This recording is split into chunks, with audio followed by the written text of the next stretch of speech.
નમસ્કાર, જોશી સરના જય શ્રી કૃષ્ણ.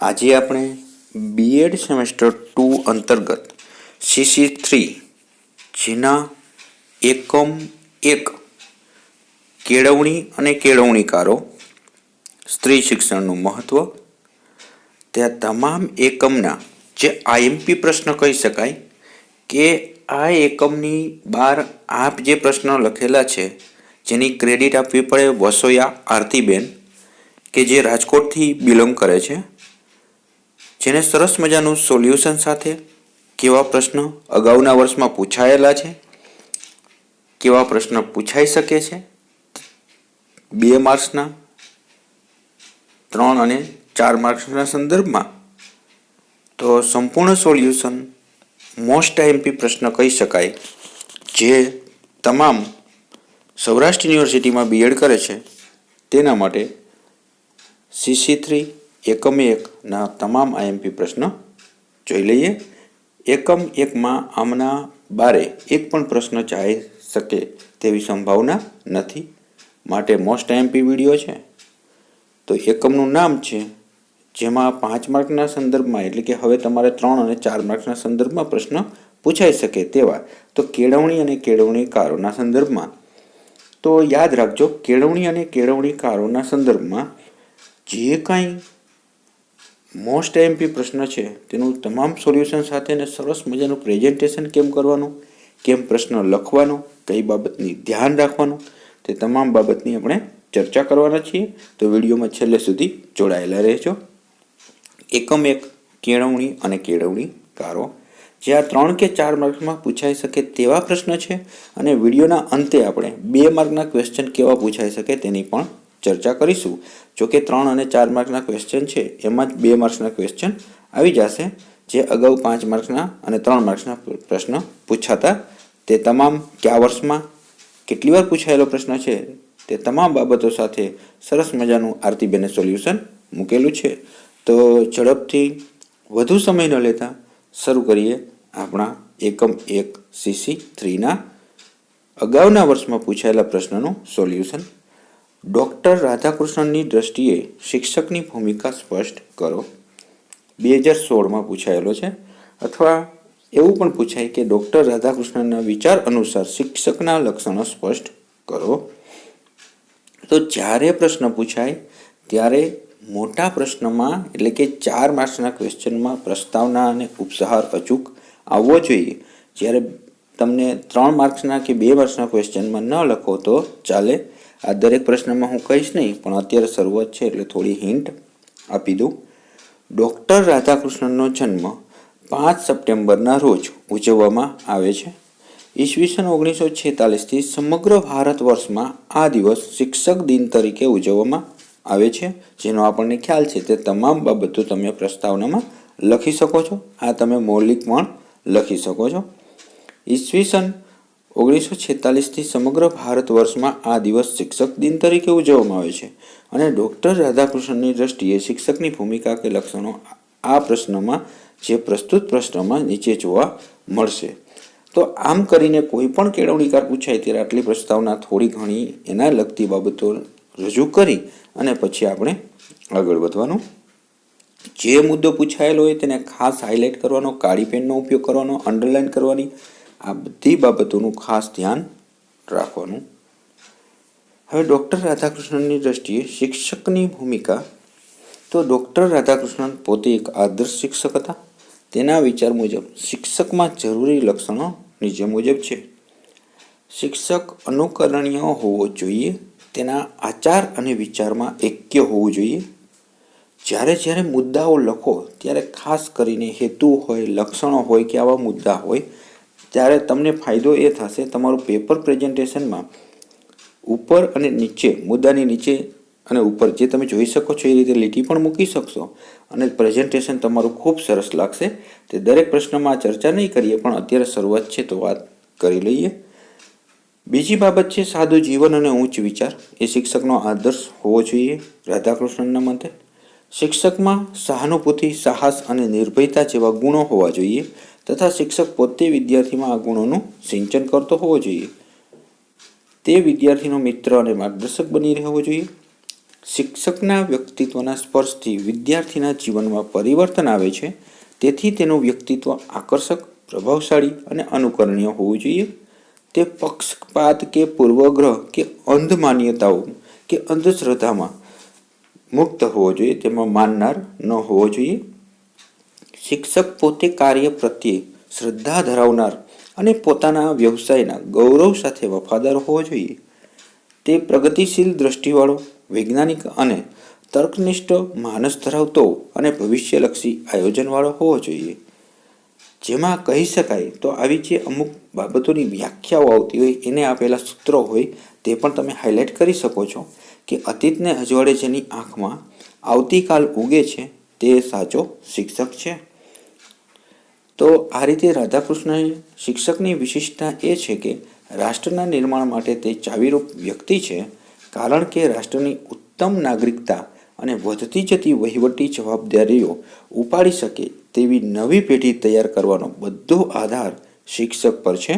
શિક્ષકને પોતાના વ્યવસાયનું ગૌરવ અને પોતાના કામમાં શ્રદ્ધા હોવી જોઈએ. આવું રાધાકૃષ્ણનની જે વ્યાખ્યાઓ છે, એના સ્લોગનો છે, તે પણ ટાંકી શકાય છે. અને આમ કરીને ઉપસંહાર બાંધી દેવાનો કે ડૉક્ટર રાધાકૃષ્ણનના મતે શિક્ષક આકર્ષક, પ્રભાવશાળી, વ્યક્તિત્વ ધરાવનારો અને આદર્શ અને વિદ્યાર્થીના જીવનનું ઘડતર કરનારો હોવો જોઈએ. તો ગમે ત્યારે કોઈ પણ કેળવણીકાર પૂછાય ત્યારે ખાસ એની પ્રસ્તાવના, થોડો એનો પરિચય આપી અને ત્યાર પછી જે બાબત પૂછેલી છે તેની ચર્ચા કરી દેવાની. હવે અહીંયા કદાચ રાધાકૃષ્ણન ન હોય તો રવિન્દ્રનાથ ટાગોર પૂછાશે, રવિન્દ્રનાથ ટાગોર ન હોય તો ગાંધીજી પૂછી શકે, અને ગાંધીજી ન હોય તો આપણને ખ્યાલ છે સ્વામી વિવેકાનંદ. તો આમાંથી કોઈ પણ બે કેળવણીકાર હશે ને હશે જ. એટલે એનું શિક્ષણ દર્શન છે, એનું જીવન દર્શન છે, એ તો અચૂક તમારે પાકું કરી જ લેવું. તે ખાસ આઈએમપી છે. અને સરસ મજાના મેં 4 કેળવણીકારોના મસ્ત વિડીયો ડિટેલ બનાવેલા છે અગાઉ. તે વિડીયો તમે મને વોટ્સએપમાં કહેશો તો એની લિંક પણ આપી દઈશ, અને તે તમે સંપૂર્ણ જોઈ લેજો. એટલે કોઈ પણ કેળવણીકારનું પૂછાય તો પ્રશ્ન ન થાય. થોડી પ્રસ્તાવનાની વાત કરીએ. પ્રસ્તાવના બાંધી દેવાનું કે ટાગોરનું શિક્ષણ દર્શન તેમના પરંપરાગત જે શિક્ષણ પ્રણાલી સામેના એક આક્રોશમાંથી પ્રગટ થયેલું છે. એટલે કે જે આ શિક્ષણ વ્યવસ્થા હતી તેના ટાગોર વિરોધી હતા. બાળ વ્યવસ્થામાં થયેલા શાળા જીવનના જે કડવા અનુભવો તેમનામાં આવા શિક્ષણ દર્શનને જન્મ આપ્યો, જે આપણે કહી શકાય કે જેના અનુસાર એની કેળવણીની સંકલ્પના, કેળવણીના હેતુઓ અને અધ્યયન અધ્યાપન પ્રવૃત્તિઓ.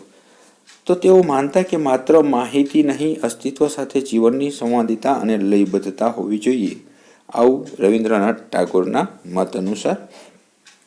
તો એને કેળવણીની વ્યાખ્યા, એની સંકલ્પના, એટલે તમને ગાંધીજીનું પૂછ્યું હોય તો એના વિચારો કેળવણીમાં શું અસર કરે છે, ટાગોરનું હોય તો ટાગોર એ કઈ રીતે અસર કરે છે. તો અહીંયા આપણને કેળવણીની સંકલ્પનામાં ટાગોરના મતો વિશે વાત છે. તો રવિન્દ્રનાથ ટાગોરના મતે કેળવણી એટલે વ્યક્તિમાં રહેલ ઉમદા તત્વો અને બહાર લાવનાર વ્યાપક શિક્ષણ.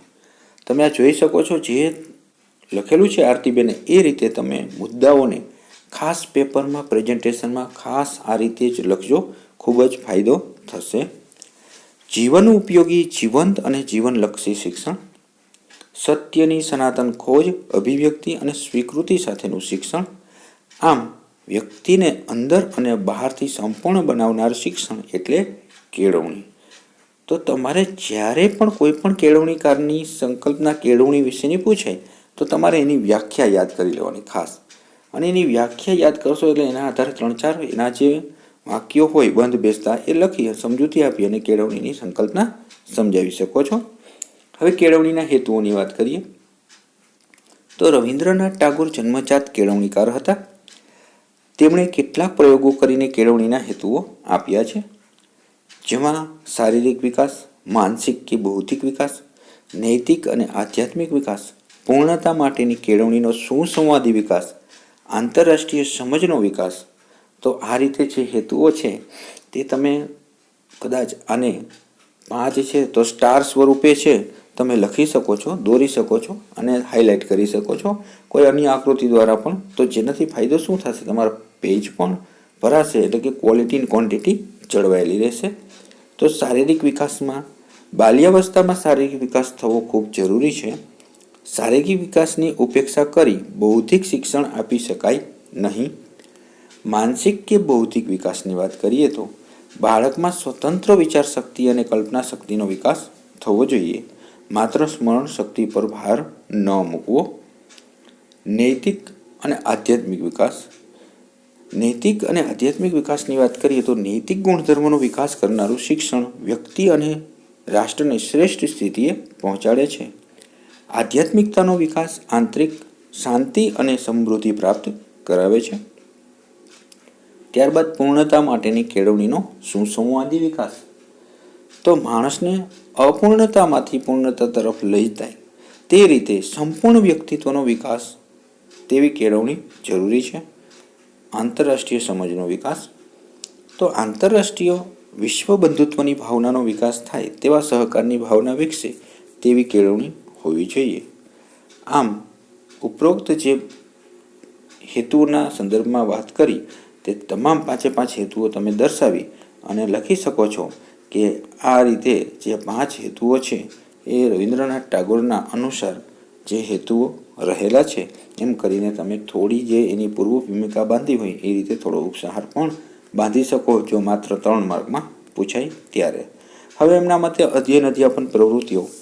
તો ટાગોરના મતે અધ્યયન અધ્યાપન પ્રવૃત્તિઓની વાત કરીએ તો પરિચિતથી અપરિચિત તરફ લઈ જનાર હોય ત્યારે અસરકારક બને છે.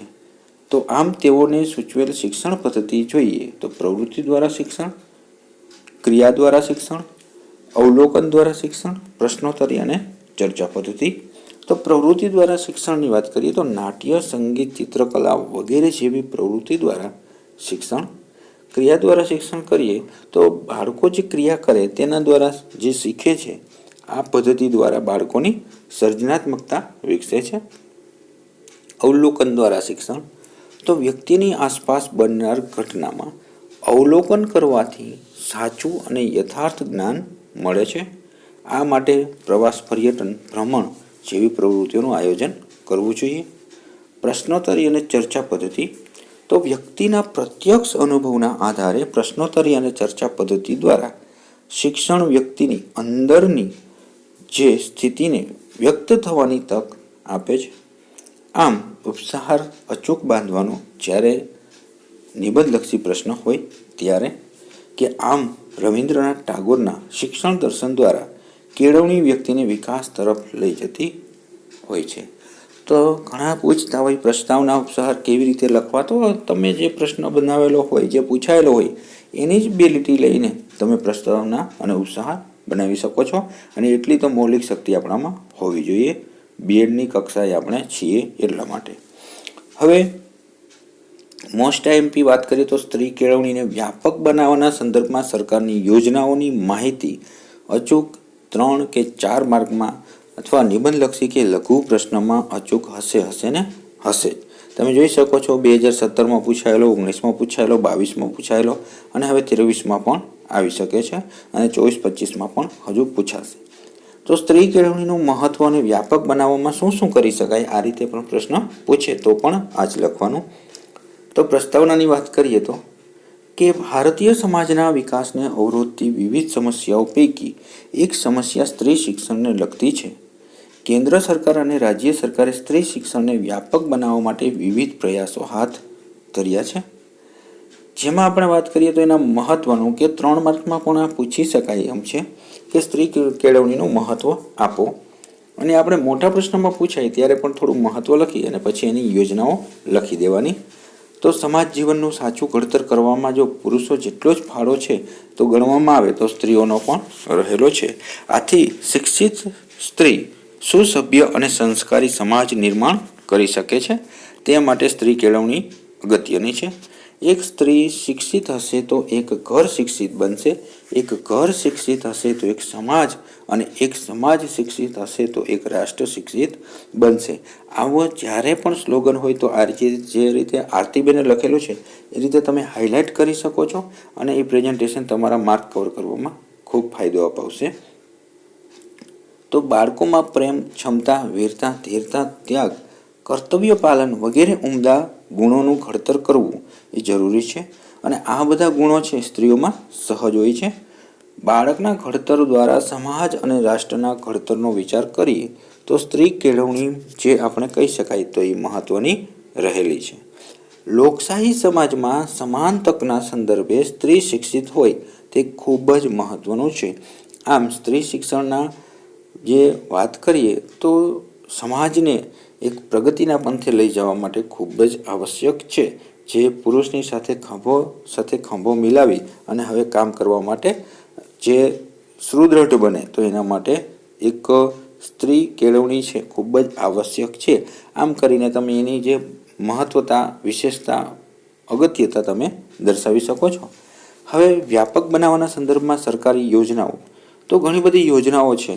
કદાચ આમાં તમે એક્સ્ટ્રા એડ કરો, તમને ખ્યાલ હોય તો એ પણ કંઈ ખોટું નથી, એ પણ લખી શકાય.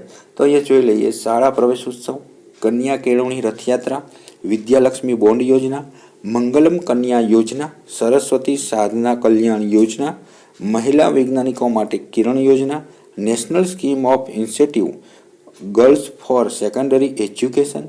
આ યોજનાઓને આ રીતે એક એક લીટી હજી આમાં પણ તમે છોડી શકો છો, અથવા તમે હાઇલાઇટ કરી અને અલગ અલગ જે ફૂલ જેવો આકાર કે કોઈ આકાર આપી અને દર્શાવી શકો છો. આ 7 યોજનાઓ છે તેની આપણે થોડી વાત કરી દેવાની કે શાળા પ્રવેશ ઉત્સવ ઈસવીસન 1998 અને 99 શાળા માટે કરવામાં આવ્યો હતો. શાળા પ્રવેશ ઉત્સવ બાળકો દ્વારા બાળકો માટેનો કાર્યક્રમ છે. ઈસવીસન 1998-99થી ગુજરાતની પ્રાથમિક શાળાઓમાં કન્યા માટે જે પ્રાથમિક શિક્ષણને પ્રગતિશીલ બનાવવા માટે હાથ ધરવામાં આવ્યો છે. બીજી વાત કરી યોજનાની તો કન્યા કેળવણી રથયાત્રા કે માનનીય મુખ્યમંત્રી પ્રેરિત મહત્વનો આ કાર્યક્રમ હાથ ધરવામાં આવેલો છે. કન્યા કેળવણીને પ્રોત્સાહન આપવા માટે ઉનાળામાં ગામડે પ્રવાસ કરીને પ્રચાર કરવામાં આવ્યો હતો. તમે આ જોઈ શકો છો કે જ્યારે યોજના દર્શાવવાની થાય ત્યારે પણ આપણે ઉપર નીચે લીટી છોડીશું, ખાસ હાઇલાઇટ કરશું, અંડરલાઇન કરશું, કાળી પેનનો ઉપયોગ કરીશું અને તમે જોઈ શકો છો ક્વોલિટી અને ક્વોન્ટિટી આ રીતે જળવાયેલી. ત્યારબાદ વિદ્યાલક્ષ્મી બોન્ડ યોજના તો ગુજરાત રાજ્ય સાક્ષરતાની દ્રષ્ટિએ દેશમાં 15મા સ્થાને છે અને સ્ત્રી સાક્ષરતાની દ્રષ્ટિએ 21મા ક્રમે છે. તો 35%થી ઓછી સાક્ષરતા હોય ત્યાં આ યોજના કાર્યરત રહે છે. ત્યારબાદ ધોરણ 1માં કન્યાઓનું 100% નામાંકન થાય તેના નવા પ્રવેશ મેળવી શકાય અને પ્રવેશ સમયે 1000 રૂપિયાનો બોન્ડ આપવામાં આવે અને ધોરણ 8 બાદ વ્યાજ સહિત રકમ તેને પાછી મળે. આ છે યોજના. તે ખૂબ જ સરકારની અને અત્યારે જે હાલમાં વર્તમાન સમયમાં અન્ય યોજનાઓ પણ ચાલુ હોય તો તમે આ રીતે વિદ્યાલક્ષ્મી બોન્ડ યોજનાની જેમ હાઇલાઇટ કરી શકો છો. મંગલમ કન્યા યોજના તો આ યોજના 15 ફેબ્રુઆરી 2012ના અમલ થયેલો, જેનો ઉદ્દેશ રાજ્યની ગરીબ મહિલા અને તેમાં જે પરિવારો હોય તેનું જીવન ધોરણ છે ઊંચું લાવવાનો પ્રયત્ન કરેલો છે અને સરકારશ્રી તરફથી સહાય પૂરી પાડવામાં આવે છે. સરસ્વતી સાધના કલ્યાણ યોજના તો સામાજિક શૈક્ષણિક પછાત વર્ગને કન્યાઓને શાળાએ જવા સાયકલની સુવિધા પૂરી પાડવામાં આવે છે. આવક મર્યાદા ગ્રામ જે આપણે વાત કરીએ તો 27,000 વાર્ષિક અને શહેરમાં 36,000 જે વાર્ષિક હોય અને ઘરેથી શાળાના અંતરને ધ્યાનમાં રાખ્યા સિવાય ધોરણ 9માં અભ્યાસ કરતી પછાત વર્ગની કન્યાઓને નિઃશુલ્ક સાયકલ આપવામાં આવે છે. જે આપણે કેસરી કલરની સાયકલો આપવામાં આવે છે તેની વાત છે. તે છે સરસ્વતી સાધના યોજના. મહિલા વૈજ્ઞાનિકો કિરણ યોજના તો મહિલા વૈજ્ઞાનિકો માટેની કિરણ યોજનાનો પ્રારંભ 11 સપ્ટેમ્બર 2014. ઉદ્દેશ્ય મહિલા વૈજ્ઞાનિકોને પ્રોત્સાહન અને કિરણનો અર્થ છે knowledge, innovation, research, advancement through જે છે એ રિસર્ચિંગ. તો મહિલા વૈજ્ઞાનિક માટે સ્કોલરશિપ અને સંશોધન માટે સહાય. National scheme of incentive to girls for secondary education જેનો પ્રારંભ મે 2008. ઉદ્દેશ્ય 14 થી 18 વર્ષની છોકરીઓની સંખ્યા શાળામાં વધારવા માટે. SC, ST અને જે કસ્તુરબા KGBV જે વિદ્યાલય છે તેમાં ધોરણ 8 પાસ કરનાર કન્યાઓને પ્રવેશ અપાય છે. આમ ઉપસાર અચૂક બાંધવાનો 2 લીટી કે સરકાર દ્વારા કન્યા કેળવણીને આર્થિક, સામાજિક અને વ્યવસાયિક મદદ કરી શિક્ષણ મેળવવા માટે ઉપયોગી થાય તેવી યોજનાઓ અમલમાં મૂકી શકાય છે. આ ઉપસારનો ફાયદો એ થશે, અહીંયા તો તમે સાઈડમાં આરતીબેને લખી નાખ્યું છે, પરંતુ ઉપસાર લખશો એટલે ઉપર લીટી છૂટે, નીચે લીટી છૂટે અને ત્યાર પછી એક લીટીમાં આમ કરીને તમે લખશો એટલે 4-5 લીટીઓ તમારી ઉપસારની થઈ જશે, ભલે તમે 2 જ લીટી લખેલી હોય. હવે ત્યારબાદ વાત કરીએ તો કેળવણીકારમાં વિવેકાનંદ પણ એટલા જ અગત્યના છે. એટલે કેળવણીકારોમાં તો કોઈ પણ 2 કેળવણીકાર તમારા માટે મોસ્ટ એમપી છે, એ હશેનો હશે જ. ગાંધીજી, વિવેકાનંદ, રાધાકૃષ્ણન અને રવિન્દ્રનાથ ટાગોર. તો 2017માં પૂછાયેલો છે કે વિવેકાનંદના કેળવણી અને તત્વચિંતનના વિચારો વિશે નોંધ લખો. તો પ્રસ્તાવનામાં ખાસ તમને કહું છું, પ્રસ્તાવના આપી દીધા પછી તમારે એનો પરિચય અચૂક લખવો, થોડો ઘણો. તેનું બાળપણનું નામ, તેના પિતાનું નામ, તેના માતાનું નામ, અને સરસ મજાનું આપણે એટલા માટે ચર્ચા નથી કરતા કે વિડીયો ઓલરેડી બનાવેલા છે.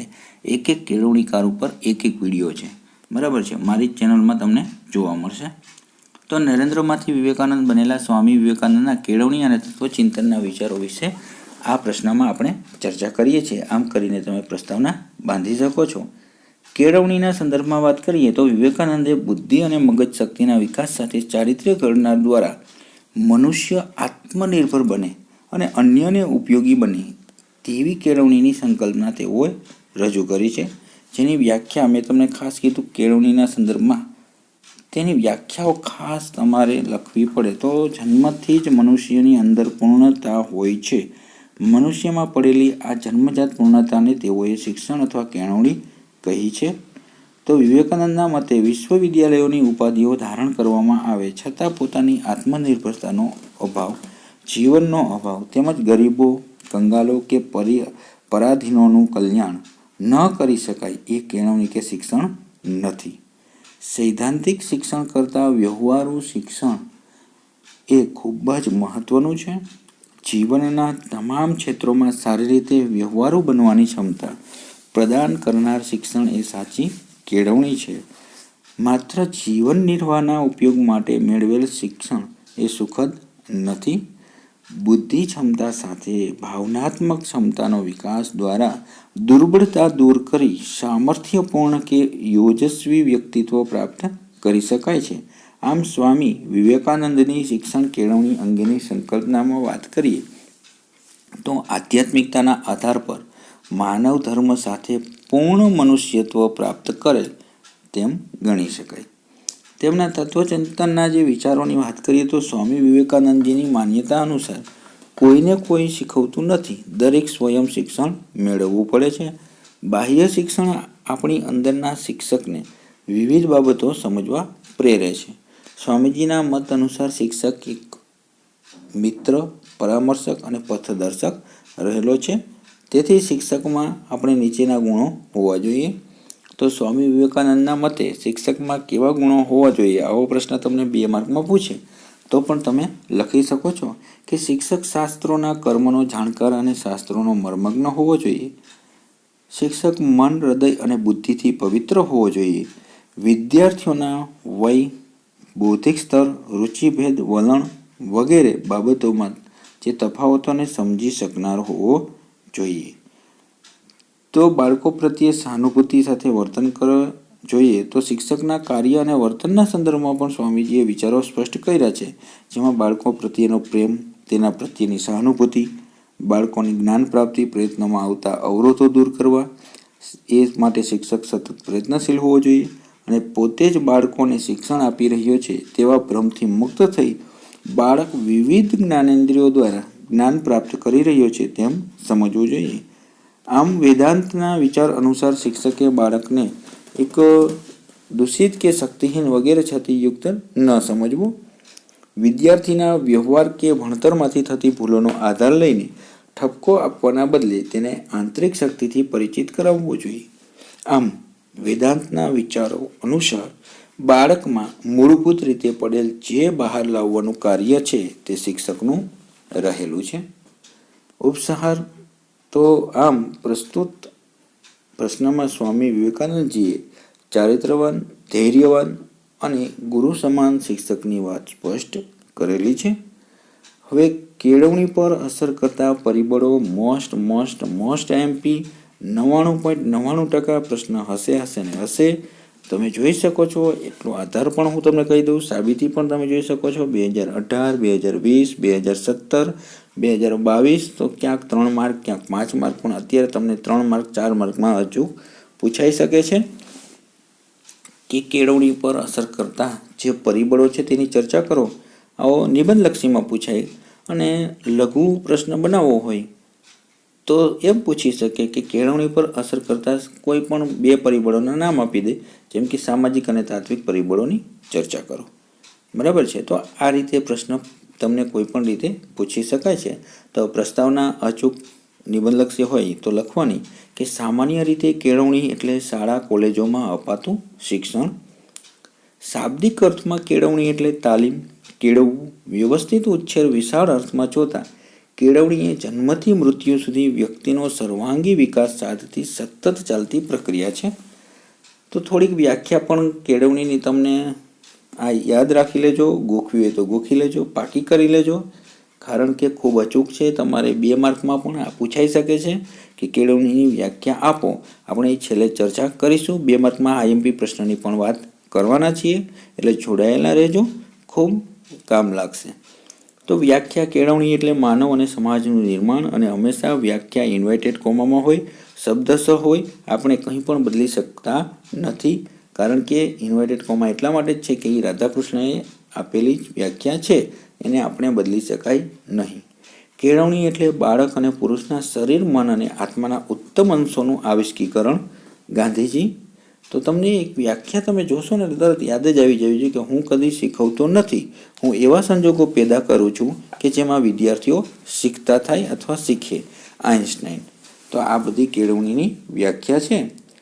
માનવતામાં રહેલું પૂર્ણતાનું પ્રકટીકરણ. આ વ્યાખ્યા કોને આપેલી છે તમે મને કોમેન્ટ બોક્સમાં જણાવજો, એટલે મને પણ ખ્યાલ આવે કે તમે પણ વાંચો છો. હવે ખાસ કીધું તું, જ્યારે પ્રકારો પૂછાય, કોઈ પરિબળો પૂછાય, કોઈ પણ રીતે કંઈ પૂછાય તો તમે આ રીતે હાઇલાઇટ કરી શકો છો.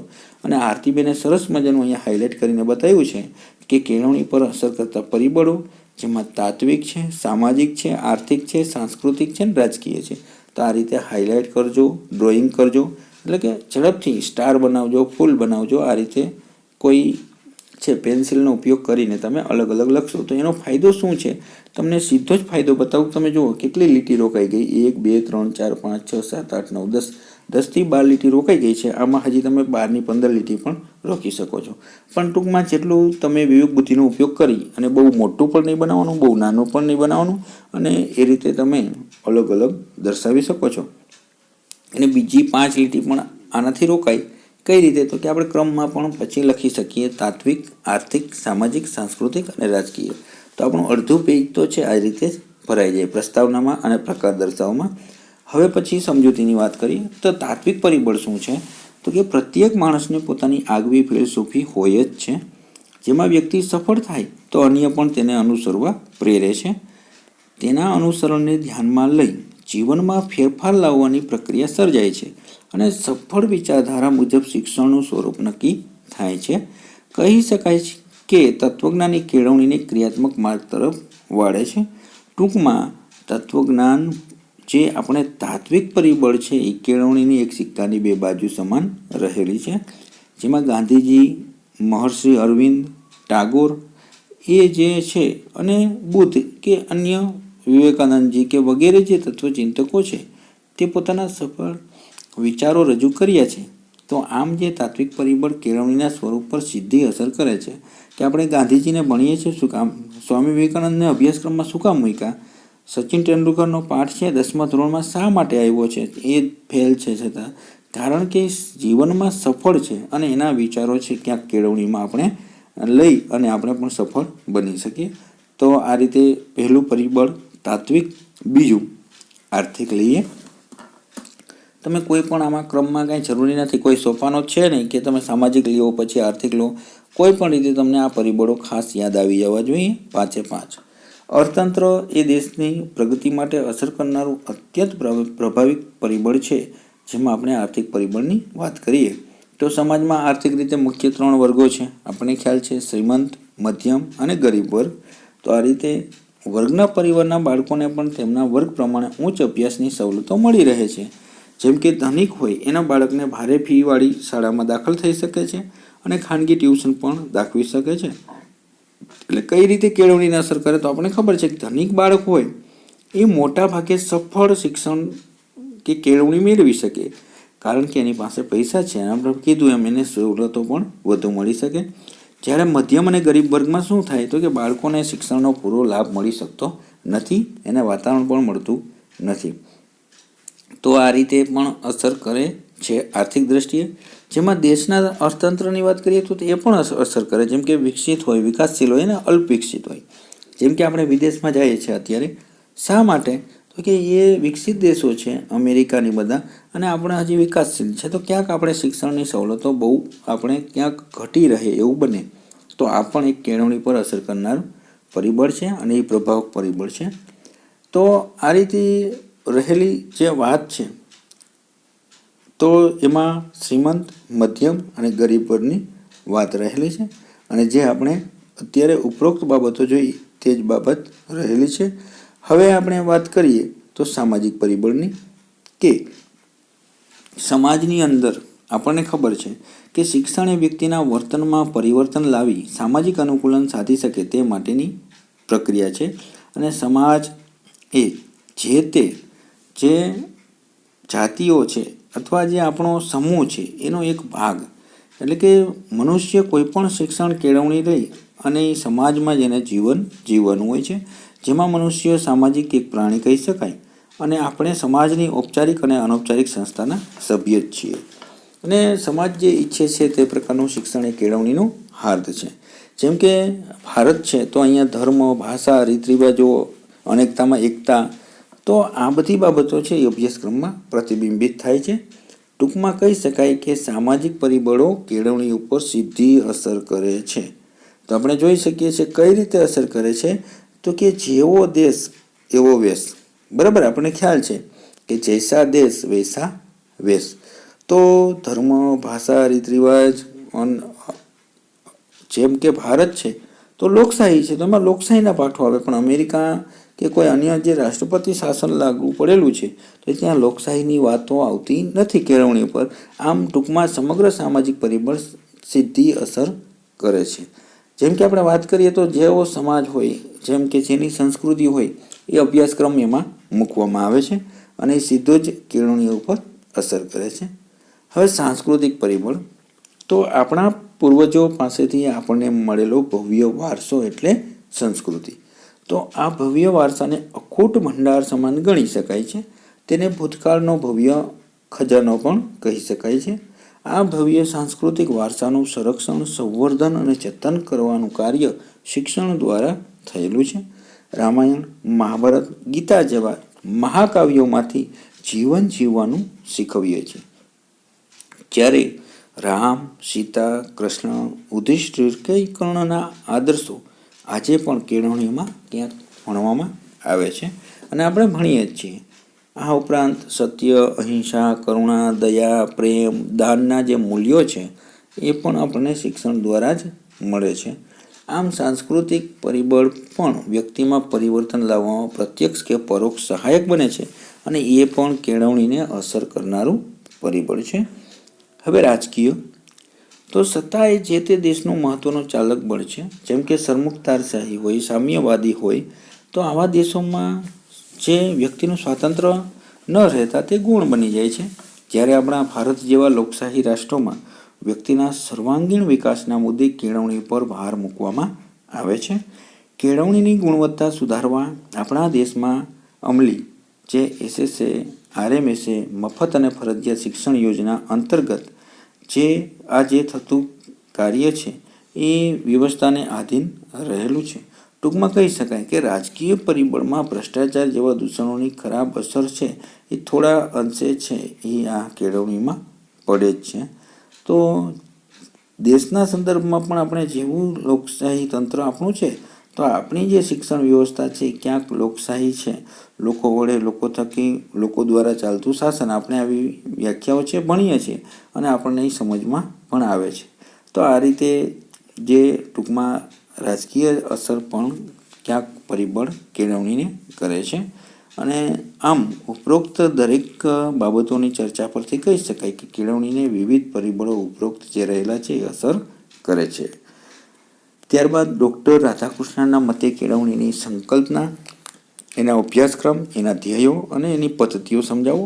આ રીતે કોઈ પણ કેળવણીકારનું પૂછી શકાય. અને ખાસ તમને કીધું એમ સરસ મજાના વિડીયો છે જ, છતાં થોડું ઝડપથી જોઈ લઈએ કે પ્રસ્તાવનામાં થોડું એનું લખી દેવાનું કે રાધાકૃષ્ણનું શિક્ષણ અંગેનું ચિંતન સંકલ્પનાના વેદાંતના જ્ઞાનથી પ્રભાવિત જણાય છે. તો ચાલો આપણે આજે એની કેળવણીની સંકલ્પના, એના શિક્ષણના ધ્યેયો, અભ્યાસક્રમ તથા અધ્યયન અધ્યાપન પદ્ધતિ સમજીએ. જે તમને પૂછેલું હોય ને એ અચૂક તમારે એની જ પ્રસ્તાવના બનાવવાની હોય છે, બીજું કંઈ હોતું નથી. અને ખાસ તમે જોઈ શકો છો પ્રસ્તાવના ઉપસારનો આપણને લાભ એ મળે, લીટી પણ છોડી શકીએ ઉપર નીચે, હાઇલાઇટ પણ કરી શકીએ અને પ્રેઝન્ટેશન પણ સરસ લાગે. તો રાધાકૃષ્ણનો પરિચય, જ્યારે પરિચય પૂછાય ને ત્યારે પ્રેઝન્ટેશન માટે ખાસ આ રીતે લખજો. ક્વોલિટી અને ક્વોન્ટિટી બંને જળવાશે. કોઈ પણ કેળવણીકાર વિશે પૂછાય તો આટલું તો તમે પાક્કું ચોક્કસ કરી જ લેજો. એનો જન્મ, એનું સ્થળ, એના માતા પિતા, એની પત્ની, બરાબર છે, જે એની શિક્ષણ, જે તમને ટૂંકમાં આટલું 4-5 વસ્તુ છે ખાસ યાદ કરવાનું અને આ રીતે જ લખવાનું છૂટું. તો રાધાકૃષ્ણનો જન્મ પરિચય 5 સપ્ટેમ્બર 1888 મદ્રાસના ચેન્નઈના નાનકડા તિરુતુની નગરમાં થયો. સ્થળની વાત કરીએ તો પિતા સર્વપલ્લી વીરાસ્વામી, જેને વિરાસમિયા પણ તરીકે ઓળખાતા. તો વીરાસ્વામી પિતા, માતા સીતમ્મા અને પત્ની શિવકામ્મુ, જેમાં 14 વર્ષની વયે લગ્ન થયેલા. આ તમામ બાબતો છે હાઇલાઇટ કરીને આ રીતે, જેમાં શિક્ષણની વાત છે તો તત્વજ્ઞાનના સ્નાતક થયેલા. અને હજુ પણ આપણે કહીએ તો અધ્યાપક તરીકે ફરજ તથા વિશ્વવિદ્યાલયના શિક્ષણ પંચની સ્થાપના પણ એમને યુનિવર્સિટી શિક્ષણ પંચના અધ્યક્ષ તરીકે નિમણૂક થયેલી. અને હજુ એક બાબત લખવી તો ડૉક્ટર રાધાકૃષ્ણ વિશે લખી શકીએ કે આપણે એના જન્મદિવસને શિક્ષક દિન તરીકે ઉજવીએ છીએ. તો આવી બાબતો હાઇલાઇટ કરી અને એના મતે જે છે એ રાધાકૃષ્ણના મતે કેળવણીની સંકલ્પના જોઈએ. તો કેળવણી એટલે માનવ સમાજનું નિર્માણ. આ રાધાકૃષ્ણએ વ્યાખ્યા આપેલી છે. તમને અગાઉ પણ કીધું છે કે કોઈ પણ કેળવણીકારના મતે કેળવણીની સંકલ્પના પૂછાય ને એટલે એની વ્યાખ્યા ખાસ આવવી જોઈએ જ. પછી એને સમજાવી દેવાની કે કેળવણી એટલે જીવન ઉપાર્જન અને માત્ર નાગરિકતાની તાલીમ નહીં, પરંતુ માનવ મનને જિજ્ઞાસુ બનાવે, જેના દ્વારા મન સતત નવું સર્જન કરવા માટે પ્રેરાય છે. માનવમાં પ્રેમનું પ્રફુલ્લન, સત્યનું શોધન અને સદ્ગુણોની આચરણમાં અભિવ્યક્તિ. શિક્ષણના ધ્યેયોની વાત કરીએ તો ડૉક્ટર સર્વપલ્લી રાધાકૃષ્ણન આત્મવાદી શિક્ષણના હિમાયતી જણાય છે. તે અનુસાર શિક્ષણના ધ્યેયો જોઈએ તો આપણે અગાઉ પણ ચર્ચા કરી લીધેલી છે, પણ તેમ છતાં આત્મસાક્ષાત્કાર, વિશ્વ બંધુત્વ, પૂર્ણ માનવનું નિર્માણ, માનવ સ્વતંત્ર વ્યક્તિત્વનું નિર્માણ, જ્ઞાન પ્રાપ્તિ દ્વારા વિકાસ, લોકશાહી જીવન માટેની કેળવણી. અને તમે તમારી રીતે કેળવણીના અનુસાર તમે હેતુઓ છે તો 1-2 આડાઅવડા વધારે કે ઓછા હોઈ શકે છે. એમાં કોઈ પ્રકારની જેમ ફિક્સ તો હેતુ હોતા નથી, પણ એની કેળવણીની જે સંકલ્પના હોય એમાંથીના જ હેતુઓ એમના બની જતા હોય. હવે અભ્યાસક્રમની વાત કરીએ એમના મતે કે કેવો અભ્યાસક્રમ કેળવણીમાં હોવો જોઈએ. તો વિષયોના વાત કરીએ તો દર્શનશાસ્ત્ર, નીતિશાસ્ત્ર, રાજ્યશાસ્ત્ર, ધર્મશાસ્ત્ર, કૃષિશાસ્ત્ર, વિજ્ઞાન, ઇતિહાસ, ભૂગોળ, અર્થશાસ્ત્ર અને સાહિત્ય અને ગણિત. આવા વિષયોમાં એ ભાર આપે છે અને વિષયો તરીકે સ્વીકારવા અથવા અભ્યાસક્રમ તરીકે સ્વીકારવા જોઈએ. વિદ્યાર્થીઓને પાઠ્યક્રમની સાથે સાથે હસ્તકલા, ગૃહકલા, લલિતકલા, પાકકલા વગેરે જેવા વિષયોને પણ ધ્યાનમાં રાખીને અભ્યાસક્રમના સંદર્ભમાં આવી બાબતો પણ હોવી જોઈએ તેવું અનિવાર્યપણે માને છે. હવે એની પદ્ધતિની વાત કરીએ તો એ કઈ પદ્ધતિઓની હિમાયત કરે છે. તો શિક્ષણ પદ્ધતિ એવી હોવી જોઈએ કે જેથી બાળક સ્વતંત્ર વાતાવરણમાં તેનો શારીરિક, માનસિક, બૌદ્ધિક અને આધ્યાત્મિક વિકાસ સાધી શકે છે. ડૉક્ટર સર્વપલ્લી રાધાકૃષ્ણ સ્વતંત્ર વિચારશક્તિ અને અભિવ્યક્તિ કેળવાય, આત્મવિશ્વાસ કેળવાય અને તેની સર્જનાત્મકતાનો વિકાસ થાય તેવી અધ્યાપન પદ્ધતિઓના પુરસ્કર્તા હતા. તેથી તેઓ પદ્ધતિઓના સંદર્ભમાં વાત કરીએ તો સ્વ અધ્યયન પદ્ધતિ, સ્વયં પ્રેરિત અથવા સ્વયં પ્રવૃત્તિ, સમસ્યા ઉકેલ પદ્ધતિ, હેતુલક્ષી કાર્યાનુભવ, પ્રયોગાત્મકતા. આમ ઉપસાહારમાં વાત કરીએ તો ડૉક્ટર સર્વપલ્લી રાધાકૃષ્ણન શિક્ષણકાર તરીકેના ચિરંજીવ પ્રદાનને લક્ષ્યમાં લઈને પ્રતિવર્ષ 5મી સપ્ટેમ્બરે આજે આપણે શિક્ષક દિન તરીકે ઉજવણી કરવામાં આવે છે. હવે આપણે જોઈએ તો ગાંધીજીના મતે કેળવણીની સંકલ્પના પૂછાયેલું નથી, પણ કદાચ દર વખતે રિપીટ થતા હોય એના તો ગાંધીજીને પણ આપણને પૂછી શકે છે અને એકદમ સરળ છે, તો એ પણ આપણે યાદ કરી લેવાનું. એના ધ્યેયો પૂછાય, અભ્યાસક્રમ પૂછાય, અધ્યયન અધ્યાપન પદ્ધતિ પૂછાય. તો ખાસ તમને કીધું એમ મહાત્મા ગાંધીજીના ભારતના માત્ર રાષ્ટ્રપિતા નહોતા, પરંતુ ભારત જેવા મહાન લોકશાહી દેશના સાંસ્કૃતિક ઘટના એક બની ગયેલા વિરલ વ્યક્તિત્વ એટલે મહાત્મા ગાંધીજી. તો તેનો પરિચય મેળવીએ. ખાસ કરીને જ્યારે પણ કંઈ પણ પૂછવાનું હોય ને તો તમને કીધું એમ એનો પરિચય લખવો, બરાબર છે. તો આપણે પહેલાં પરિચય જોઈ લઈએ કે પરિચય તમને પ્રશ્ન પૂછાણો હોય ને કોઈ પણ કેળવણીકારનો, ત્યારે ખાસ કરીને તમારે છે ને પરિચય ચિપકાવી દેવાનો. એટલે પરિચય એટલા માટે કે પ્રેઝન્ટેશન તમારું અલગ જ લાગશે સીધું. તો ગાંધીજીનો પરિચય તમે જોઈ શકો છો. જન્મ તો જો આરતીબેને પણ નોંધ કરેલી છે કે પ્રસ્તાવના પછી તરત જ લખવું, અને હું પણ તમને આગ્રહ સાથે કહું છું કે એ રીતે કેળવણીકારનું પૂછાય તો ખાસ કરીને આ રીતે જ લખવો જોઈએ. તો જન્મ 2 ઓક્ટોબર 1869, સ્થળ સૌરાષ્ટ્રના પોરબંદરમાં, જેનું પૂરું નામ મોહનદાસ કરમચંદ ગાંધી, પિતાનું નામ કરમચંદ ગાંધી, માતાનું નામ પુતળીબાઈ, પત્નીનું નામ કસ્તુરબાઈ. તો જે રાષ્ટ્રપિતાનું બિરુદ છે, જે અલગ અલગ તમને જેટલી બાબતો ખ્યાલ હોય તે તમે લખી શકો છો.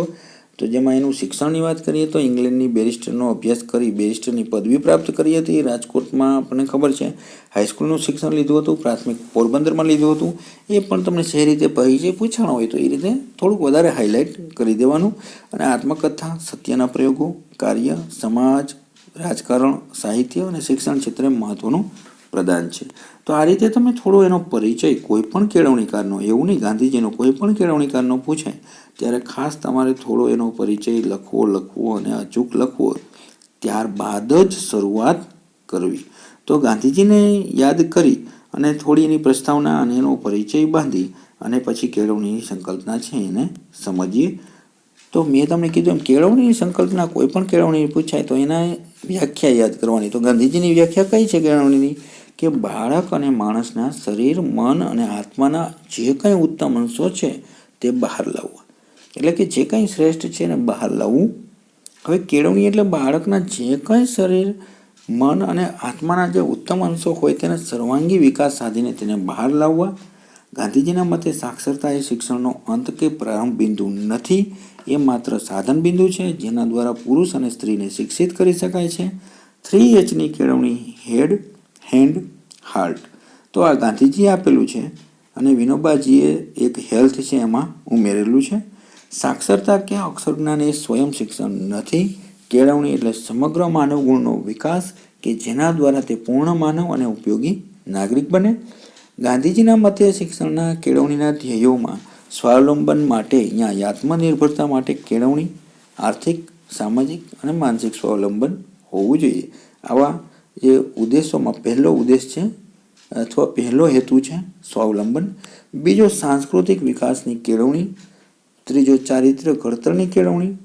ત્યાર પછીનો ધ્યેય મુક્તિ માટેની કેળવણી. ત્યાર પછી સર્વાંગીણ વિકાસ માટેની કેળવણી અને આત્મ સાક્ષાત્કાર. હવે જેવા ધ્યેય હોય, જેવા હેતુ હોય એવો અભ્યાસક્રમ બને કે અભ્યાસક્રમમાં એને આધારભૂત પાયાના ઉદ્દેશો એને વણી લીધા છે અને એના આધારે અભ્યાસક્રમમાં એને કાર્યને, એટલે કે કૃષિ વિદ્યા, વણાટકામ, સુતારી કામ, મિસ્ત્રી કામ કે માટીકામ કે ચર્મ ઉદ્યોગ વગેરે જે આપણે સમાજને લગતા ઉદ્યોગો છે એને લગતા કામ ચોક્કસ અને એ જરૂરિયાતોને લગતા ઉદ્યોગોના સંદર્ભમાં અભ્યાસક્રમ નક્કી કરવામાં આવેલ હોય. જેમ કે આજે પણ ગુજરાત વિદ્યાપીઠમાં પણ તમે અભ્યાસક્રમમાં જોજો તો આવા કામ છે તે જોવા મળે છે. અને ત્યાં બાજુમાં તમે જાશો તો ગુજરાત વિદ્યાપીઠમાં આજે પણ ખાદી ભંડાર રહેલો છે અને ત્યાં જાતે બનાવી અને વિદ્યાર્થીઓ છે આ એક અભ્યાસક્રમમાં સમાવિષ્ટ બાબત છે. હવે બીજી બાબત એને અભ્યાસક્રમમાં કીધી સમૂહ જીવનની વાત છે. તો દૈનિક, સામયિક, વાર્ષિક અને પ્રાસંગિક પ્રવૃત્તિઓ પણ કરાવવી જોઈએ, જેનાથી સમૂહ જીવનને લગતો અભ્યાસક્રમ પણ સમાવિષ્ટ થાય. માતૃભાષા તો અવશ્ય હોવી જોઈએ, તે ચોક્કસ માનતા કે પ્રાથમિક શિક્ષણ તો માતૃભાષામાં જ આપવાનું. ગણિતનો વિષયમાં પણ માનતા, સમાજ વિદ્યા પણ હોવી જોઈએ, જેમાં ઇતિહાસ, ભૂગોળ, નાગરિક શાસ્ત્ર અને અર્થશાસ્ત્ર જેવા વિષયોનો સમાવેશ થવો જોઈએ. કળાઓમાં વાત કરીએ તો ચિત્રકળા, સંગીત કલા, અન્ય લલિત કલાઓ જેવી કલાઓનો પણ સમાવેશ થવો જોઈએ. સામાન્ય વિજ્ઞાનમાં જીવ વિજ્ઞાન, ભૌતિક વિજ્ઞાન, શરીર વિજ્ઞાન, રસાયણશાસ્ત્ર, પ્રાણીશાસ્ત્ર, ખગોળશાસ્ત્ર વગેરે પણ માનતા હતા. હિન્દીનો પણ ક્યાંક સમાવેશ કીધો છે કે જ્યાં માતૃભાષા ન હોય તેવા પ્રદેશોમાં હિન્દી ભાષાને પણ મહત્ત્વ આપવું જોઈએ. શારીરિક શિક્ષણને પણ વ્યાયામ, ખેલકૂદ વગેરે પણ થવા જોઈએ. એ પણ અભ્યાસક્રમમાં અચૂક હોવા જોઈએ. અને વિશેષતાઓ કે ધોરણ 5 સુધી સહશિક્ષણ, 6ઠા ધોરણ પછી છોકરીઓ માટે ઉદ્યોગના બદલે ગૃહ વિજ્ઞાન, માધ્યમ એનું માતૃભાષા જોવું જોઈએ અને ધાર્મિકના બદલે નૈતિક શિક્ષણ. આમ ગાંધીજીએ બુનિયાદી શિક્ષણની સંકલ્પનામાં વિષયોના અભ્યાસક્રમમાં જે ઘણી બધી યોજનાઓ પણ આપેલી છે, વર્ધા યોજના છે. તો આવું તમે ગાંધીજીના જે અભ્યાસક્રમના સંદર્ભમાં સમાવેશ બાબતો લખી શકો છો. હવે પદ્ધતિઓ, તો પદ્ધતિ કેવી હોય? અભ્યાસક્રમ જેવો હોય એવી પદ્ધતિ કે ગાંધીજી શિક્ષણના પ્રયોગવીર હતા, તેથી તેઓએ કૃત્રિમ જ્ઞાનના સખત વિરોધી હતા. તે મુખ્ય પાયાની પદ્ધતિઓ આપી જેમાં બુનિયાદી શિક્ષણની સાથોસાથ ગ્રામ ઉદ્યોગને ધ્યાનમાં લઈ સમવાયી શિક્ષણ પણ પદ્ધતિ એમને આપેલી હતી. અને જે કથન પદ્ધતિના સખત વિરોધી હતા. માતૃભાષામાં શિક્ષણ અપાવવું જોઈએ અને ક્રિયા દ્વારા શિક્ષણ થવું જોઈએ. જીવનના વાસ્તવિક અનુભવો દ્વારા શિક્ષણ અને લેખન શીખવતા પહેલાં વાંચન શીખવવું અને વર્ણમાલા શીખવતા પહેલાં ચિત્રકલા શીખવવી, એટલે કે જે લખતા પહેલાં ચિત્ર દોરતા શીખવવા જોઈએ.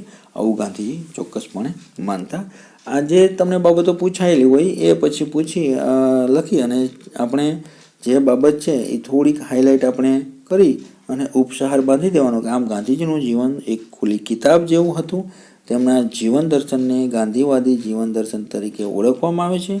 સામાન્ય રીતે માનવમાંથી તેઓ મહાત્મા તરીકે પ્રખ્યાત થયા છે. હવે રવિન્દ્રનાથ ટાગોરનું શિક્ષણ દર્શન, તો મેં તમને કીધું એમ કોઈ પણ કેળવણીકાર પૂછાય ત્યારે ખાસ એનો પરિચય ખૂબ જ મહત્વનો હોય. પ્રસ્તાવના થોડી આ રીતે વિરલ વિભૂતિ હતા, સરસ હતા ને આવા હતા, તેને ઘણું બધું કાર્ય કર્યું ને આવી તો લીટી તમે મૌલિક લખી શકો છો. એવી પ્રસ્તાવના બાંધ્યા બાદ તમને કીધું એમ પરિચય, તેનો ફાયદો તમને 100% થશે. આવું બોક્સ બનાવી અને જન્મ 7 મે 1861, સ્થળ કલકત્તાની ભૂમિ, પિતા દેવેન્દ્રનાથ ટાગોર, માતા શારદા દેવી, પૂરું નામ રવિન્દ્રનાથ દેવેન્દ્રનાથ ટાગોર, એની પત્ની મૃણાલિની દેવી, અને વિશિષ્ટ સિદ્ધિ પ્રથમ વખત નોબેલ પારિતોષિક મેળવ્યું, સરનો ખિતાબ મેળવ્યો, રુજુ કલાકાર તરીકે, કવિવર તરીકે જે પ્રસિદ્ધિ પામેલા, જેને આપણે કહી શકાય કે જનગણ મન આપણું જે રાષ્ટ્રીય ગીત અથવા જેને રાષ્ટ્રગાન કહી શકાય એવા રચયિતા રવિન્દ્રનાથ ટાગોર.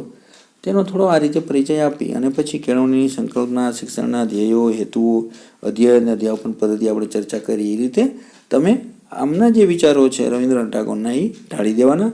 અને સોના પ્રકાશનમાં પેજ નંબર 9 ઉપર છે, એ પણ તમને નોંધ કરીને દીધું છે. પણ એ પણ મેં તમને કીધું કોઈ પણ 2 કેળવણીકાર તમારા માટે ખૂબ ઉપયોગી છે. એટલે 4માંથી 2 આવશ્યક હશે ને હશે જ. તો તમારે કયા 2 ઉપર ભાર દેવો એ તમને ખ્યાલ આવી જવો જોઈએ. નજીકના દિવસોમાં કોની જે જન્મ તારીખ છે, નજીકના દિવસોમાં તો ખાસ હું તમને IMP કહી શકું કે સ્વામી વિવેકાનંદ છે અને રવિન્દ્રનાથ ટાગોર અને ડૉક્ટર રાધાકૃષ્ણન છે. તો આ ખાસ તમને કોઈ પણ 2માં અગ્રતા આપવી હોય તો કહી શકાય કે સ્વામી વિવેકાનંદ જો ગયા વર્ષ આગળના વર્ષમાં ના હોય તો આ વર્ષે પૂછી શકાય છે. રવિન્દ્રનાથ ટાગોર ના હોય તો આ વર્ષે પૂછી શકાય છે. બરાબર છે. તો ખાસ એનું જીવન દર્શન બધાનું યાદ રાખી લેજો. જેવી રીતે તમને કોઈ પણ પૂછાય તો તમારું આ પ્રેઝન્ટેશન હશે એના ઉપર તમને માર્ક મળશે. જેમ કે સ્વામી વિવેકાનંદનો પરિચય 12 જાન્યુઆરી 1863, સ્થળ કોલકાતા, બાળપણનું નામ વિરેન્દ્ર, પિતાની વાત કરીએ તો વિદ્યાનાથ દત્ત, માતા ભુવનેશ્વરી દેવી, કાર્ય કોલકાતાની હાઈકોર્ટમાં વકીલ હતા અને રામકૃષ્ણ પરમહંસ એના ગુરુ હતા. અને વિશેષતા તો ઈસવીસન 1887થી 18 પરિભ્રમણ કરેલું. તો સ્વામી વિવેકાનંદમાંથી જ્યારે કેળવણીની મેં વાત કરી ત્યારે સંપૂર્ણ વ્યક્તિમત્તાનું પ્રકટીકરણ એટલે કેળવણી વ્યાખ્યા યાદ કરી દેવાની અને મનુષ્યની અંદર જે પૂર્ણતા રહેલી છે એને પ્રગટ કરવામાં જે મદદરૂપ બને એ જ છે કેળવણી. આવી એને સંકલ્પના આપેલી છે કે શિક્ષણ દ્વારા માનવીને સંપૂર્ણ વ્યક્તિમત્તાનું પ્રકટીકરણ થવું જોઈએ અને જાગૃત કરવામાં એ કેળવણી ખૂબ જ જે છે એ ખૂબ જ ભાગ ભજવે છે. અને મનુષ્ય એ પરમાત્માનું એક સ્વરૂપ હોવાથી જન્મથી જ જે પૂર્ણ હોય છે, માત્ર એને શિક્ષણ થકી એને પૂર્ણતા બહાર લાવવાનું કાર્ય કરવાનું હોય છે. એમના ધ્યેયો પણ જોઈ લઈએ. ઘણી વખત 3 માર્કમાં પૂછાય છે, યાદ કરી લઈએ કે મનુષ્યની આંતરિક શક્તિનું પ્રકટીકરણ, મનુષ્યમાં રહેલું પૂર્ણતાનું પ્રકટીકરણ, સદ્ગુણોનો વિકાસ, દેશપ્રેમ અને રાષ્ટ્રભક્તિને વિકસાવવી, મનુષ્યનો શારીરિક, માનસિક, સાંવેગિક, ધાર્મિક, નૈતિક, સામાજિક અને આર્થિક વિકાસ કરવો અને મનુષ્યમાં માનવ પ્રેમ, સમાજ સેવા અને વિશ્વ બંધુત્વ જેવા ગુણોનો વિકાસ કરવો. હેતુઓ તમારી રીતે પણ તમે બનાવી શકો છો, પણ જેવા વિચારો જેના હોય એ પ્રમાણે એના હેતુઓ હોય એ ચોક્કસ છે, તો આપણે એ પ્રમાણે લખી શકીએ છીએ. હવે એનો અભ્યાસક્રમ કેવો હોય તો આપણે જોઈ શકીએ છીએ કે સ્વામી વિવેકાનંદ શેમાં માનતા, તો જો એ રમતગમતમાં માનતા હશે, એ અધ્યાત્મમાં માનતા, તો એનો અભ્યાસક્રમ પણ એવો હશે ને કેળવણીના જે વિચારો છે એવા હશે, એના અનુસાર અભ્યાસક્રમ હશે. તો માનવ જીવનના અંતિમ લક્ષ્ય મુક્તિ સુધીનું પહોંચવા માટે વેદાંત, અધ્યાત્મ, ધર્મ અને નીતિનું શિક્ષણ આપવું જોઈએ. જો તમે જોઈ શકો છો એ અભ્યાસક્રમમાં એને અધ્યાત્મ સમાવેશની વાત કરેલી છે. રાષ્ટ્રના લોકો ભૌતિક સમૃદ્ધિ પ્રાપ્ત કરી શકે તે માટે જે આપણે વિષયોના સંદર્ભમાં વાત કરીએ તો ભાષા, ગણિત, વિજ્ઞાન, મનોવિજ્ઞાન, ગૃહવિજ્ઞાન, ટેકનોલોજી, ઇતિહાસ, ભૂગોળ, રાજનીતિ, વ્યવસાયિક શિક્ષણ, કલા અને કૃષિ, તો આ રીતે પણ વિષયો હોવા જોઈએ તેવું માનતા. ત્યારબાદ વિદ્યાર્થીના શારીરિક વિકાસ માટે આપણે કહીએ તો શારીરિક શિક્ષણ, વ્યાયામ અને રમતગમત પણ આવશ્યક હોવા જોઈએ તેઓ તેમાં પણ અચૂક માનતા. તેઓ અંગ્રેજી ભાષાના શિક્ષણના પણ હિમાયતી હતા કે અંગ્રેજી પણ હોવું જોઈએ. હવે સ્વામી વિવેકાનંદના મતે અધ્યયન અધ્યાપન પદ્ધતિઓ જે 2016માં આ રીતે પૂછાયેલો છે, તો આ રીતે કટકો કરીને પણ પ્રશ્ન તમને કોઈ પણ પૂછી શકે છે કે એકાગ્રતા કે કેન્દ્રીકરણ પદ્ધતિ, તર્ક, વ્યાખ્યાન, વિચાર વિમર્શ કે ઉપદેશ વિધિ, યોગિક વિધિ દ્વારા ચિત્ત વૃત્તિઓનું નિયંત્રણ અને વિદ્યાર્થીઓને વ્યક્તિગત સલાહ અને માર્ગદર્શન. તો આ રીતે એની જે બાબતો છે જે પૂછાયેલું હોય, કેળવણી હોય, એની પદ્ધતિઓ હોય, એના વિશે શિક્ષકના વિચારો હોય, એનો વિશે શિસ્ત કેવું હોવું જોઈએ એ લખી જે પૂછાયેલું હોય. અને પછી ઉપસહાર, તો મેં તમને કીધું એમ કે પ્રસ્તાવના ઉપસહાર ચોક્કસ ભાર આપવાનો. આમ સ્વામી વિવેકાનંદ એક પરમલક્ષ્ય શિક્ષણની જાગૃતિનો જન્મ મહોત્સવ છે તે હતું, માટે જ તેને કહેલું ઉઠો, જાગો અને ધ્યેય પ્રાપ્તિ સુધી મંડ્યા રહો તેવું ભારતીય યુવાનને સૂત્ર આપનાર સ્વામી વિવેકાનંદે વિશ્વ હિન્દુ પરિષદમાં ભારતીય સંસ્કૃતિનો ડંકો વગાડ્યો હતો. આમ કરીને આપણે તેને વિસ્તૃત આપણે ચર્ચા કરી. તો અધ્યયન અધ્યાપન પદ્ધતિના સંદર્ભમાં વાત કરવાની જે હતું તો એમણે લખેલું છે કે સ્વામી વિવેકાનંદના વાતે માત્ર માહિતી નહીં, અધ્યયન નથી. જો તેમ જ હોય તો પુસ્તકાલયો સૌથી મોટા વિદ્વાન ગણાય. પદાર્થો, ઘટનાઓ, વ્યક્તિઓના પ્રત્યક્ષ અનુભવ જ્ઞાન પ્રાપ્ત કરવા માટે આવશ્યક છે. મેં તમને કીધું એમ પદ્ધતિઓમાં કદાચ રહી જાય તો પ્રકારની જેમ ફિક્સ હોતું નથી, તમે તમારી રીતે લખી શકો છો. તો આમાં 3 માર્કના 4 માર્કના સંદર્ભમાં કંઈ પણ રીતે આ રીતે પ્રશ્ન પૂછાશે. ચોક્કસ આ તમામ જે અહીંયા હાઇલાઇટ કરેલું છે, જે આરતીબેને સરસ મજાનું લખેલું છે, આ રીતે તમે લખજો. એ તમને ખૂબ જ માર્ક કવર કરવામાં ફાયદો કરશે. ચાલો હવે આપણે જોઈ લઈએ ઝડપથી જે 2 માર્કના પ્રશ્ન કેવા પૂછાય તેની પણ વાત કરી લઈએ. આમાં આવી જ જાય છે, તેમ છતાં આપણે પ્રશ્ન પણ જોઈ લીધું. તો એમ એકમ 1માં 2 માર્કમાં કેવા પ્રશ્ન પૂછાય, ટૂંકા પ્રશ્નો નિબંધલક્ષીમાં આવી જ જાય છે 3 માર્કના અને 2 માર્કના. તેમ છતાં અચૂક તમે પાકું કરી લેજો. એકમ 1માંથી કોઈ પણ કેળવણીની વ્યાખ્યા અથવા તમને ફિક્સ પૂછીએ ગાંધીજીએ આપેલ કેળવણીની વ્યાખ્યા આપો, તો બાળકના શરીર, મન અને જે ઉત્તમ અંશોનું આવિષ્કીકરણ છે, ગાંધીજીએ આપેલ વ્યાખ્યા છે, સ્વામી વિવેકાનંદે આપેલ વ્યાખ્યા છે. તો મનુષ્યમાં પ્રથમથી જ રહેલ પૂર્ણતાનું પ્રકટીકરણ એટલે કેળવણી છે. કેળવણીની કોઈ પણ એક વ્યાખ્યા આપો, આવું પણ પૂછાય. મેં તમને કીધું એમ તો 17 અને 19માં આ રીતે પૂછાયેલો પ્રશ્ન છે. પણ કોઈ નામથી પણ આપણે યાદ રાખજો, કારણ કે નામથી પણ પૂછી શકે છે. કેળવણી એટલે માનવ અને સમાજનું નિર્માણ, રાધાકૃષ્ણએ આપેલી. કેળવણી એટલે બુદ્ધિનું શિસ્તીકરણ, જ્હોન લોકે આપેલું છે. બરાબર છે. તો આ રીતે તમે કેળવણીની અચૂક, હું તો કહું છું 5 થી 7 વ્યાખ્યા પાકી કરી જ લેજો. હવે ઔપચારિક અને અનૌપચારિક કેળવણી એટલે શું, તફાવત 100%.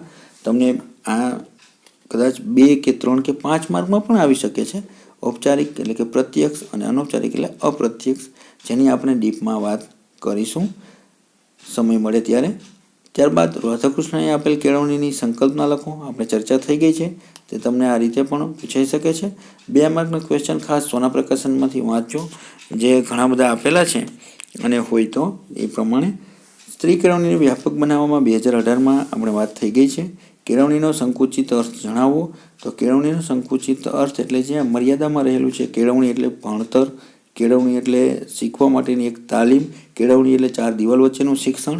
આ સંકુચિત અર્થ છે. વ્યવહારિક એટલે ક્યાંય પણ મળે એ શિક્ષણ છે. બરાબર છે. પછી સ્વામી વિવેકાનંદના મતે અધ્યયન અધ્યાપન પદ્ધતિ જણાવો. 2019માં આ રીતે પૂછાયેલું. તો પદ્ધતિની ચર્ચા કરી તમે દર્શાવી શકો છો.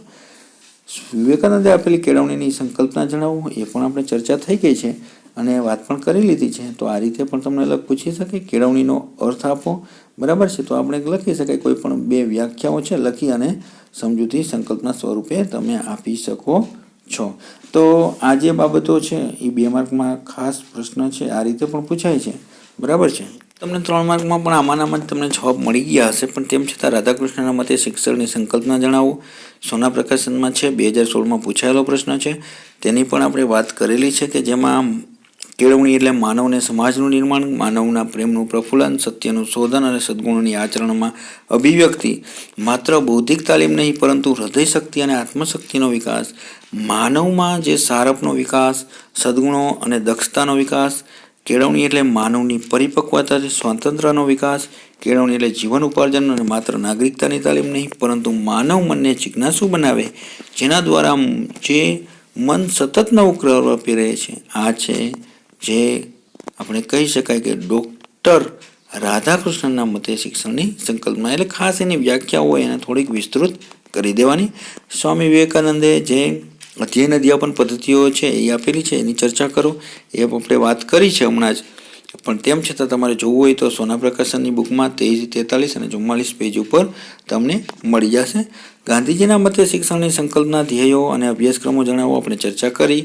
16, 17, 18, 19માં પૂછાયેલો પ્રશ્ન આ રીતે કટકો કરીને પણ પૂછાઈ શકે છે. રવિન્દ્રનાથ ટાગોરના મતે અભ્યાસક્રમ કેવો હોવો જોઈએ? તો એ પણ પેજ નંબર 11 ઉપર છે અને આપણે પણ વાત કરી છે કે રવિન્દ્રનાથ ટાગોરના મતે પ્રકૃતિવાદી હતા, એટલે પ્રકૃતિને અનુસાર જે કંઈ હોય તે તમે ક્રિયા અનુસાર શિક્ષણની વાત છે. હવે અનૌપચારિક સ્વરૂપ કેળવણીનું છે. તો જન્મથી મૃત્યુ સુધી ચાલનારી અનૌપચારિક એટલે આજીવન અનુભવો થાય છે તેની વાત છે. હેતુપૂર્વક આયોજન વગર જે જીવન ઉપયોગી શિક્ષણ મેળવવામાં આવે છે તે અનૌપચારિક છે. જ્ઞાન કે માહિતી શિક્ષણ સ્વરૂપે નહીં પરંતુ ટેવના ઘડતર સ્વરૂપે અપાય છે. કેળવણીનું મૂલ્યાંકન ઔપચારિક રીતે કરવું શક્ય નથી અને કેળવણીના સાધનો, માધ્યમ અનૌપચારિક હોય છે. આયોજિત સંસ્થા ઉપરાંત ધર્મ પ્રચારના માધ્યમો દ્વારા પણ અનાયાસ રીતે પણ થતી પ્રક્રિયા, જેમાં કોઈ સંચાલનની જરૂર નથી, એ પણ એક અનૌપચારિક છે. અને કેળવણી એક આજીવન પ્રક્રિયા છે. આને પ્રાપ્ત કરવા સમય લાગે છે. અનુભવો પ્રસંગમાંથી પણ શીખવા મળે છે. આ એક અનૌપચારિક છે અને અપ્રત્યક્ષ રીતે દીર્ઘજીવી અસર ધરાવનારી પ્રક્રિયા છે. અનુભવો પ્રસંગો પર્યાવરણમાંથી શીખેલું કે અનુભવેલું કદી ભૂલાતું નથી.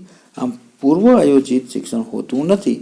અભાનપણે પણ આપણને જે વ્યક્તિને કેળવણી અનુભવ મળી શકે છે એ છે કેળવણી, એટલે અનૌપચારિક કેળવણી. ટાગોરે આપેલ કેળવણીની વ્યાખ્યા સ્પષ્ટ કરો. અનૌપચારિકની વાત કરી તો તફાવત પણ પૂછાઈ શકે છે 3 માર્કમાં, અનૌપચારિક અને ઔપચારિક શિક્ષણની વાત. તો એ પણ આપણે આગળ કરવાના છીએ અને મોસ્ટ આઈએમપી છે. ટાગોરે આપેલ કેળવણીની સંકલ્પના આપણે વાત કરીએ એમ કેળવણીની ખાસ એની વ્યાખ્યાઓ યાદ કરજો. સ્ત્રી કેળવણીનું મહત્વ પણ આપણે જોઈ લીધો મોટા પ્રશ્નમાં, જે 18 અને 20માં 3 માર્કમાં પૂછાયેલું. સ્ત્રી કેળવણીને વ્યાપક બનાવેલી યોજનાઓની તો તમને 99.99% કીધું જ છે, પૂછાશે.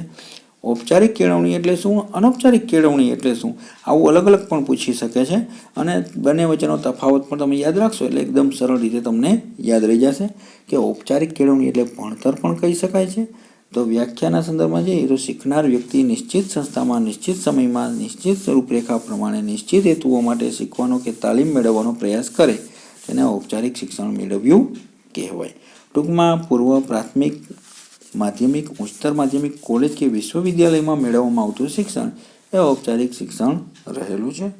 અને કેળવણીનું મૂલ્યાંકન ઔપચારિક રીતે થઈ શકે. કાળ, સમય મર્યાદા નિશ્ચિત હોય, સભાનતાપૂર્વકની પ્રક્રિયા છે અને ભણનાર અને ભણાવનાર પોતાની પ્રવૃત્તિઓથી સભાન હોય છે. અને કેળવણીના સાધનોનો માધ્યમ ઔપચારિક હોય છે અને પ્રત્યક્ષ હોય છે, પૂર્વ આયોજિત હોય છે. આ બધી બાબતો પણ રહેલી છે ઔપચારિકમાં. અને અનૌપચારિકમાં પૂછાય તો આનાથી ઉલટું, પૂર્વ આયોજિત વિનાનું સમયકાળ નિશ્ચિત હોતા નથી, આ જીવન ચાલે છે. રાધાકૃષ્ણના જીવન પરિચય વિશે વાત કરો. 5 સપ્ટેમ્બર 1888, સ્થળ મદ્રાસ, ચેન્નઈના નાનકડા તિરુતુણી નગરમાં સર્વપલ્લી વીરાસ્વામી સીતમ્મા શિવકામુ 14 વર્ષની વયે લગ્ન થયેલા, સ્નાતક તત્વજ્ઞાનના પ્રોફેસર અને અધ્યાપક તરીકે ફરજ. તો આપણે વાત કરેલી છે, તેમ છતાં મોસ્ટ આઈએમપી હતું એટલે આપણે જોઈ લઈએ કે જ્યારે માત્ર જીવન પરિચય પૂછેલો હોય ત્યારે તમે આ રીતે તે કોનાથી પ્રભાવિત થયેલા હતા, નાની ઉંમરે જ અધ્યાપક બની ગયા હતા તેજસ્વી, અને કયા વર્ષમાં કઈ કઈ ડિગ્રી છે, કયા વર્ષમાં કઈ કઈ જગ્યાએ તેને અભ્યાસ કર્યો, કઈ કઈ યુનિવર્સિટી સાથે જોડાયેલા હતા. આ તમામ બાબતો તમારે જીવન પરિચય માત્ર ખાલી પૂછાય 3 માર્કમાં તો તમારે લખવાનો અચૂક થાય. હવે તમને જે વાત કરતો હતો એ ઔપચારિક અને અનૌપચારિક કેળવણીનો જ્યારે તફાવત પૂછાય ત્યારે 100% આ રીતે જ લખવો. ભેદ કહે, તફાવત કહે ત્યારે ક્યારેય પેરેગ્રાફમાં ન લખવું, આ રીતે લખવું. અને જોઈ શકો છો કે કેટલું સરસ તફાવત અહીંયા આરતીબેને લખેલો છે ને આ જ રીતે તમારું પ્રેઝન્ટેશન માર્ક કવર કરવામાં ખૂબ જ ફાયદો થશે. તો ઔપચારિક એટલે આપણે કીધું એમ નિશ્ચિત હોય, શાળા કોલેજ હોય, વિશ્વવિદ્યાલય હોય કે જે કંઈ સંસ્થામાં અપાય તે. અને અનૌપચારિક એટલે નિશ્ચિત સંસ્થા ઉપરાંત વ્યક્તિ, ધર્મ, રાજ્ય, છાપાઓ, ટીવી સાથે ચર્ચામાંથી જ્ઞાન મેળવી શકાય છે. આમાં સમય મર્યાદા કાળ નિશ્ચિત હોય છે. આમાં જન્મથી મૃત્યુ સુધી હોય છે અનૌપચારિકમાં. ઔપચારિકમાં જ્ઞાન માહિતી નિશ્ચિત હોય, અભ્યાસક્રમ નિશ્ચિત હોય, જે નિશ્ચિત શિક્ષણ માળખામાં અપાય છે. અનૌપચારિકમાં જ્ઞાન માહિતી શિક્ષણ સ્વરૂપે નહીં પરંતુ ટેવના ઘડતર રૂપે અપાય છે. ઔપચારિકમાં કેળવણીનું મૂલ્યાંકન ઔપચારિક રીતે થઈ શકે, અનૌપચારિકમાં કેળવણીનું મૂલ્યાંકન અનૌપચારિક રીતે જે છે એ થાય છે, જેથી ઔપચારિક રીતે શક્ય નથી. કેળવણીના સાધનો માધ્યમો ઔપચારિક હોય જ્યારે અનૌપચારિકમાં કેળવણીના સાધનો માધ્યમો અનૌપચારિક હોય છે. શિક્ષણ સંસ્થાનું સંચાલન જે સરકાર કે ખાનગી સંસ્થા દ્વારા થતું હોય જ્યારે અનૌપચારિકમાં આયોજિત સંસ્થા ઉપરાંત ધર્મ પ્રસાર માધ્યમો સમાજ દ્વારા અનાયાસ રીતે થતી પ્રક્રિયા છે, સંચાલનની જરૂર નથી. હવે તમને આ પણ 3 કે 5 માર્કમાં પૂછાઈ શકે, સંકુચિત અર્થ આપો અને વ્યાપક અર્થ આપો કેળવણીનો. તો ઔપચારિક અને અનૌપચારિક જેમ જ તમે આ રીતે યાદ રાખશો તો ભૂલ પણ નહીં પડે અને તમને જે પ્રશ્ન છે એ સમજવામાં પણ સરળ પડશે. તો સંકુચિત અર્થ કેળવણીના સંદર્ભમાં વાત કરીએ તો કેળવણી એટલે વર્તમાન સમયમાં જે ઔપચારિક શિક્ષણ અપાય છે એ સંકુચિત અર્થમાં લઈએ. જ્યારે વ્યાપક અર્થમાં શિક્ષણ વ્યાપક અર્થમાં સંકુચિત અર્થ સમાઈ જાય છે, પરંતુ શિક્ષણ એક એવી પ્રક્રિયા છે જેના વડે વ્યક્તિ અપેક્ષિત પરિવર્તન કરવાની સાર્વત્રિક પ્રક્રિયા કરે છે જે આજીવન ચાલે છે. સંકુચિત કેળવણી એટલે ભણતર, વ્યાપક કેળવણી એટલે અનુકૂલન અથવા અનુભવ. સંકુચિત અર્થમાં કેળવણી એટલે માનસિક ઘડતર, વ્યાપક અર્થમાં કેળવણી એટલે માનવીનો સર્વાંગી વિકાસ. સંકુચિત અર્થમાં શિક્ષણ એ ઈરાદાપૂર્વકની સભાનતાવાળી પ્રક્રિયા છે, વ્યાપક અર્થમાં કેળવણી એક ગત્યાત્મક પ્રક્રિયા છે. સંકુચિત અર્થમાં કેળવણી ઔપચારિક શિક્ષણને જ સ્થાન છે, જ્યારે વ્યાપકમાં કેળવણીમાં ઔપચારિક અને અનૌપચારિક એમ બંને પ્રકારના શિક્ષણને સ્થાન છે. કેળવણી એક ખીલવણી છે અને માનસિક રીતે જે છે એ શીખવવામાં આવે છે, જ્યારે વ્યાપકમાં કેળવણી એ કુદરતી શક્તિઓનો વિકાસ છે. સંકુચિતમાં કેળવણી એમાં નિશ્ચિત સમય મર્યાદા સુધી ચાલતી હોય છે, એ મર્યાદિત પ્રક્રિયા છે, જ્યારે વિસ્તૃત અથવા વ્યાપક અર્થમાં કેળવણી જન્મથી મૃત્યુ સુધી ચાલતી આજીવન પ્રક્રિયા છે. સંકુચિત અર્થમાં કેળવણી એટલે લેખન, વાંચન અને ગણનની પ્રક્રિયા, જ્યારે વ્યાપકમાં વિસ્તૃત અર્થની કેળવણી અને દિવ્યતાની સાધન ઉચ્ચતમ સંસ્કારની જે છે એ રહેલી છે. એટલે તમને આરતીબેને પણ લખેલું છે ને હું પણ તમને કહું છું કે 2 માર્કના 3 માર્કના ક્વેશ્ચન અચૂક નિબંધલક્ષી આપણે ચર્ચા કરી તે તમામ આવી જાય છે. કટકા સ્વરૂપે પણ પૂછે અને નિબંધલક્ષી પણ પૂછાય. એટલે મોસ્ટ આઈએમપી હવે આની બહાર એક પણ પ્રશ્ન તમારે 100% નહીં જાય. એકમાંથી આ એક વિડીયો જોઈ લેશો એટલે બધા જ આઈએમપી 2 માર્કના, 3 માર્કના, 4 માર્કના એટલે કે ટૂંક જવાબી, લઘુ જવાબી અને નિબંધલક્ષી પ્રશ્ન ચોક્કસ આવી જાય છે. અને લખવાનું પ્રેઝન્ટેશન પણ આ રીતે જ રાખજો. તમને એની પણ અનુભવની સાથે વાતો કરી અને આ રીતે લખવાથી ફાયદો એ થશે, તમે જો તફાવત પૂછાય તફાવત સ્વરૂપે લખો. બીજું, તમે લીટીઓ છોડી શકો છો, જોઈ શકો છો એક મુદ્દા પર અને સામે સામે મુદ્દો જ લખવો અને પ્રેઝન્ટેશન તમારું ખૂબ સરસ આવી રીતે સ્કેલથી હાઇલાઇટ કરી લખી શકો છો. તો વિડીયો ગમ્યો હોય તો અચૂક શેર કરજો, સબસ્ક્રાઈબ કરજો અને જોશી સરના જય શ્રી કૃષ્ણ. પરીક્ષામાં સફળતાથી પરીક્ષા પાસ કરો તેવી શુભેચ્છા. Best of luck. નેક્સ્ટ મળીશું નવા વિડીયો સાથે.